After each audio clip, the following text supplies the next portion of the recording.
بسم اللہ الرحمن الرحیم۔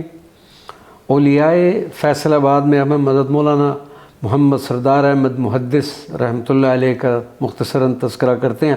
محدث اعظم پاکستان حضرت مولانا سردار محمد سردار احمد دیال گڑھ ضلع گرداسپور میں پیدا ہوئے۔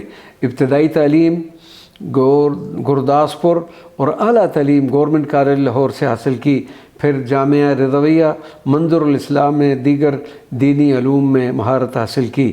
آپ رحمۃ اللہ علیہ نے تحریک پاکستان کے لیے بھی کام کیا اور آل انڈیا کانفرنس میں بھی شامل ہوئے۔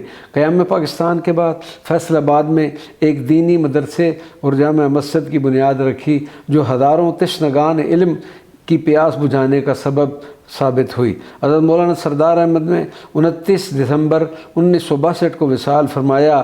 آپ کا مزار مبارک فیصل آباد شہر میں مرجع خلائق ہے اور لائق زیارت ہے۔ فیصل آباد کی ایک اور شخصیت حضرت صوفی برکت علی لدھیانوی رحمۃ اللہ علیہ تعالیٰ کا مختصراً تذکرہ کرتے ہیں۔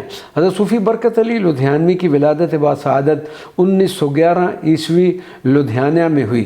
قیام پاکستان کے بعد پاکستان تشریف لے آئے، پھر پہلے حافظ آباد کے ایک قصبہ میں کچھ عرصہ قیام فرمایا، پھر دسوہ سمندری روڈ پر منتقل ہو گئے۔ اس مقام پر آپ نے دینی، تعلیمی اور رفاعی کاموں کا ایسا مرکز بنایا جو بہت جلد دنیا اسلام میں دارالاحسان کے نام سے مشہور ہو گیا۔ یہاں پر آپ نے قرآن محل، لائبریری اور لنگر خانہ کی تعمیر کروائی۔ آپ صاحب تصانیف کثیرہ بزرگ تھے۔